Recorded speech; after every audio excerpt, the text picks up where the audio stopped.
Friends VBT के और आगे एग्जांपल्स पढ़ेंगे। एक क्वेश्चन पहले हम देख लेंगे। With the help of VBT account for hybridisation geometry and magnetic property of COF6 3-। So यहाँ पे फ्लोराइड वीक लिगेंड है, 6 लिगेंड्स है। तो हमें चार्ज पहले मालूम करेंगे। If cobalt is an X, fluoride of -1 charge, -1 into 6 times, that will be -6, equal to total charge on coordination sphere is -3 या 3-। so x equals to यहाँ पे 6 - 3, x equals to +3 होता। so याद रखिए कि कोबाल्ट का यहाँ पे चार्ज +3 है। so और लिगेंड 6 है, तो प्राइमरी वैलेंसी 3, सेकेंडरी वैलेंसी 6 है। so नेम क्या होता है? हेक्साफ्लोराइडो कोबाल्ट 3, हेक्साफ्लोराइडो कोबाल्टेट 3 बोल के लिखेंगे, कोबाल्ट नहीं कोबाल्टेट। सो चलिए अभी कोबाल्ट का इलेक्ट्रॉनिक कॉन्फ़िगरेशन, ज़ेनॉन 3d या 4s 2 3d 7 कोबाल्ट का। Okay, so xenon for in square bracket, sorry argon square bracket 4s 2 3d 7। So cobalt oxidation state जो है वो है +3, तो यहाँ पे +3 मतलब 3 इलेक्ट्रॉन शुड बी रिमूव। सबसे पहले आउटर मोस्ट 4s से रिमूव करेंगे, 2 इलेक्ट्रॉन्स रिमूव कर सकते 4s0। 3d से हम एक और इलेक्ट्रॉन रिमूव करना है तो ये हो जाता 3d6। ठीक है, सो अब यहाँ पे लिखता हूं मैं कोबाल्ट +3 ऑक्सीडेशन स्टेट में उसके ऑर्बिटल्स जो है सबसे पहले d ऑर्बिटल्स, d 5 ओरिएंटेशंस रहते हैं d ऑर्बिटल के, ये है 3d। ओके, इसके साथ 4s रहता है और 4p रहता है, 4s 4p के 3 कोबाल्ट +3 ग्राउंड स्टेट में कितने इलेक्ट्रॉन्स है? 3d6। 6 इलेक्ट्रॉन्स लिखता हूँ based on electronic, based on हुल्स रूल 3 4 5 6। ओके, ये होगा 3d6 4s0 4p। सो एम्प्टी है, आप लिखिए या मत लिखिए, नो प्रॉब्लम। ये 4p है, 4d है, इसी तरह है। सो अभी कोबाल्ट +3 का एक्साइटेड स्टेट का इलेक्ट्रॉनिक कॉन्फ़िगरेशन ये था ground state, cobalt +3 in ground state. यहाँ पे कोबाल्ट +3 इन एक्साइटेड स्टेट। अभी क्या होता है? फ्लोराइडो लिगेंड अप्रोच है किसको? कोबाल्ट को। कितने फ्लोराइडो लिगेंड? 6। फ्लोराइडो लिगेंड कैसे है? जैसे क्लोराइड वीक लिगेंड थे वैसे ही फ्लोराइडो भी वीक लिगेंड है। 6 फ्लोराइडो लिगेंड अप्रोच हो रहे हैं कोबाल्ट के लिए कि कोऑर्डिनेट बॉन्ड्स बनाएंगे, हम ओवरलैपिंग करेंगे बोलकर। तो अभी क्या करना है? कोबाल्ट +3 अपने पास के वैकेंट ऑर्बिटल्स प्रोवाइड करना। कितने? 6 वैकेंट ऑर्बिटल्स प्रोवाइड करना। सो वीक लिगेंड जैसे इलेक्ट्रॉनिक कॉन्फ़िगरेशन यहाँ पे था उसी तरह इलेक्ट्रॉनिक कॉन्फ़िगरेशन या इलेक्ट्रॉन्स रहेंगे यहाँ जैसे थे 2 1 1 1 1 6 3d6। अभी वैकेंट ऑर्बिटल्स प्रोवाइड करना। कितने? 6। कहाँ से प्रोवाइड करना? 4s से 1 ऑर्बिटल्स प्रोवाइड कर सकता है, 4p से 3 ऑर्बिटल्स प्रोवाइड कर सकता है। अभी 4 हो गए और 2 चाहिए, और 2 कहाँ से प्रोवाइड कर सकते हैं? यहाँ 4d से प्रोवाइड कर सकता है, और भी है, हमें चाहिए 2 इसीलिए हमने लिया सिर्फ 2। सो 4s 4p 4d, सो 6 वैकेंट ऑर्बिटल्स प्रोवाइड हो गए। सो ये 6 वैकेंट ऑर्बिटल्स मिक्सअप होके क्या होते? मिक्सअप होके 1s 3p एंड 2d। कौन सा 3? THREE। 4p वाले 3 3 बोल रहे हैं। Okay, don't get confuse, 3p नहीं बोल रहे हैं। Okay, so 1s ONU 1s 3p and 2d mix up to form sp3d2 hybridization। sp3d2 hybridization बन जाता। सो यहाँ पे मिक्सअप होके sp3d2 hybridization बन के हाइब्रिड ऑर्बिटल्स बनते। अभी कोबाल्ट +3 के साथ फ्लोराइडो आ गए, 6 फ्लोराइडो -6 +3, टोटल चार्ज -3 या 3-। ये हो गया यहाँ पे 3d के ऑर्बिटल्स है। सो 2 1 1 1 1 3d है। सो इस ये मिक्सअप होके कितने हो जाते? 6 इक्वल एनर्जी के ऑर्बिटल्स बनते। ओके, sp3d2 हाइब्रिड ऑर्बिटल्स बन जाते। सो इसका जो हाइब्रिडाइजेशन है, वंस अगेन लिखता हूं यहाँ पे sp3d2 हाइब्रिडाइजेशन, sp3d2 हाइब्रिडाइजेशन। सो यहाँ पे ईच फ्लोराइडो 2 इलेक्ट्रॉन्स यहाँ पे ओवरलैप होते। सो फ्लोराइडो के 6 फ्लोराइडो के इलेक्ट्रॉन्स यहाँ पे ओवरलैप्स हो गए।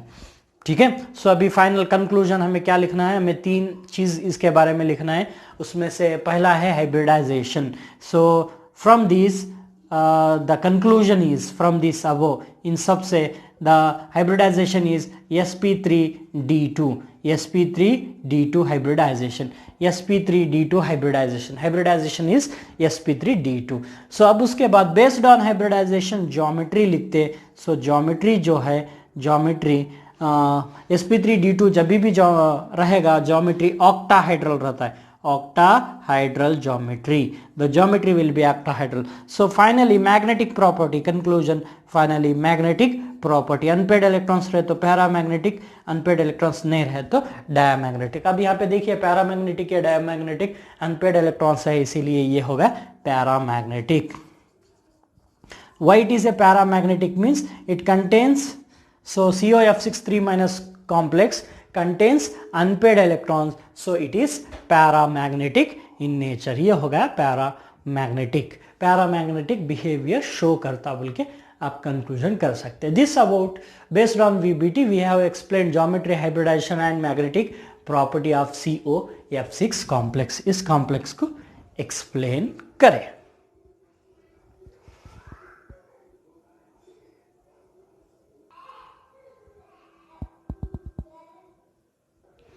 चलिए next fourth example, last example, with the help of VBT account for hybridisation geometry and magnetic property of CONS3 6 times, CONS3 6 times plus 3 charge. Cobalt central metal atom ion है, so NS3 ligand, 6 ligands है, coordination जो number है 6 है as ए ligand.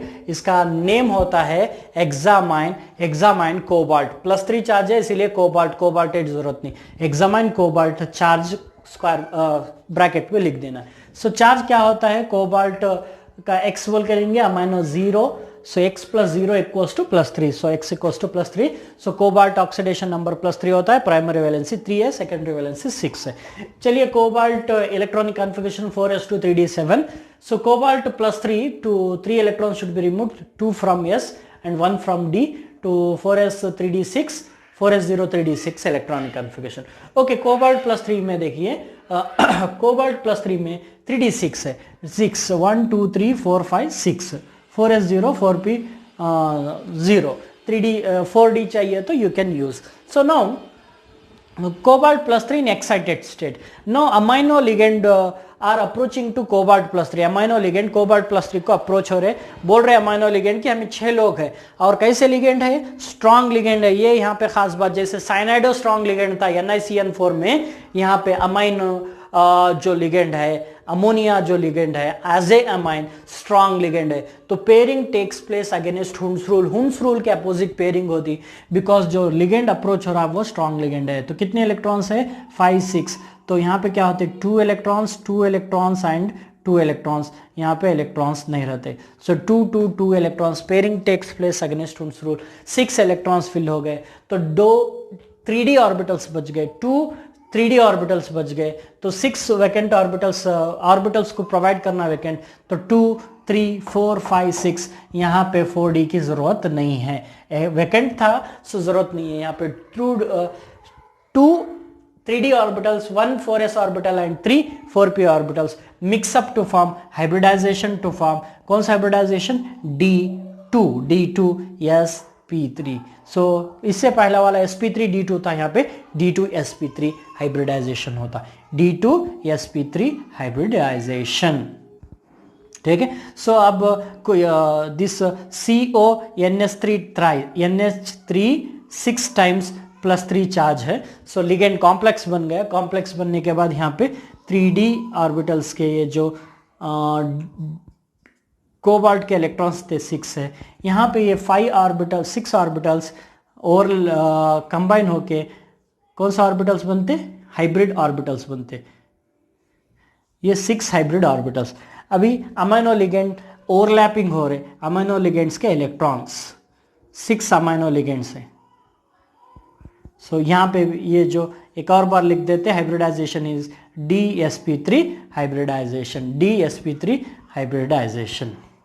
सो conclusion में हम लिखते हैं कौन सा हाइब्रिडाइजेशन बोले, तो इस सब से हम ये मालूम हुआ कि ये D2sp3 हाइब्रिडाइजेशन, D2sp3 हाइब्रिडाइजेशन बोल के कंक्लूजन. जब भी D2sp3 हाइब्रिडाइजेशन होता है तो ज्योमेट्री ऑक्टाहेड्रल ज्योमेट्री रहती. Octahedral geometry. और मैग्नेटिक प्रॉपर्टी देखिए, there is no unpaired electron, so magnetic property will be diamagnetic. Unpaired electrons नहीं है इसीलिए डायामैग्नेटिक। अनपेड इलेक्ट्रॉन्स नहीं है इसलिए डायामैग्नेटिक। ये तीन चीज़ें अगर आप लिख के कंप्लीट कर देंगे तो कंप्लीट होगा। So once again hybridisation is D2sp3 hybridisation, geometry is octahedral and magnetic property is diamagnetic. And magnetic property जो है diamagnetic because there is no unpaired electron, कोई अनपेड इलेक्ट्रॉन्स यहाँ पे नहीं है, पूरे पेयर अप है। देखिए यहाँ पे हो, यहाँ पे हो, यहाँ पे तो पेयर रहते, यहाँ पे भी पेयर है, इसीलिए ये जो हाइब्रिडाइजेशन जो मैग्नेटिक प्रॉपर्टी है डायामैग्नेटिक प्रॉपर्टी है। इतने सारे चीज, ये 4 एग्जांपल्स आपको थे पीयू बोर्ड कर्नाटका से। इन 4 में से कंपलसरी 1 क्वेश्चन एनुअल एग्जाम में आता है, इसीलिए इस चैप्टर का यह मोस्ट इंपॉर्टेंट पार्ट है। VBT, based on VBT, in 4 complexes के 3 चीजों को लिखना, ठीक है। सो इनको कंपेयर करके क्या है आप पढ़िए तो बेहतर रहता। सो अभी differences between COF6 3- and CONS3 6+3 charge, इन दोनों के बीच में का डिफरेंस बोल देता हूं। सो ज्योमेट्री जो है दोनों की अलग है। सो प्रीवियस जो था उसकी जो ज्योमेट्री है sp3d2 है, इसकी ज्योमेट्री sp3d2, इसकी geometry d2sp3, sp3d2 d2sp3 change है। इवन दो सॉरी ज्योमेट्री नहीं, हाइब्रिडाइजेशन दोनों का चेंज है, ठीक है। उसका sp3d2 रहा तो इसका d2sp3 है, दोनों सेम नहीं है। सो उसमें आउटर कॉम्प्लेक्स sp के साथ 4s4p के साथ 4d आउटर कॉम्प्लेक्स, वहां पे जो कॉम्प्लेक्स था आउटर कॉम्प्लेक्स, यहाँ पे 4s4p के साथ 3d is involve. This complex is called inner complex. Previous is outer complex, this is inner complex, and that is paramagnetic behavior and this is diamagnetic behavior. 3 differences लिखे, both are octahedral, there is no difference. 6 ligands octahedral, but that is hybridization is sp3d2 dt, this is d2sp3। और वो जो था, वो जो complex था outer complex था, ये इनर कॉम्प्लेक्स है। वो पैरामैग्नेटिक था, ये डायामैग्नेटिक है। ये डिफरेंस भी क्वेश्चन आपको आ सकता है। और NiCl4 2- एंड NiCN4 2-, इसके बीच में भी डिफरेंस आप लिख सकते। सो फर्स्ट ऑफ ऑल का डिफरेंस हाइब्रिडाइजेशन का, sp3 हाइब्रिडाइजेशन, dsp2 हाइब्रिडाइजेशन। उसके बाद ज्योमेट्री का difference, based on hybridisation geometry होती टेट्राहाइड्रल और इसकी होती स्क्वायर प्लेनर। और ये पैरामैग्नेटिक है वीक लिगेंड रहने की वजह से, और ये डायामैग्नेटिक है। तो आप इस तरह का डिफरेंसेस लिख सकते हो। वहाँ पे इनर आउटर कॉम्प्लेक्स नहीं है, तो इस तरह के डिफरेंसेस भी आप लिख सकते। इनको अच्छी तरह से क्या करिए, पढ़िए, प्रैक्टिस करिए। डेफिनेटली अगर ये क्वेश्चन आया तो आप लिख सकते हैं, मैं ये समझ रहा हूँ। इंशाल्लाह हम और आगे दूसरे टॉपिक के साथ फिर हाजिर होंगे आपके सामने।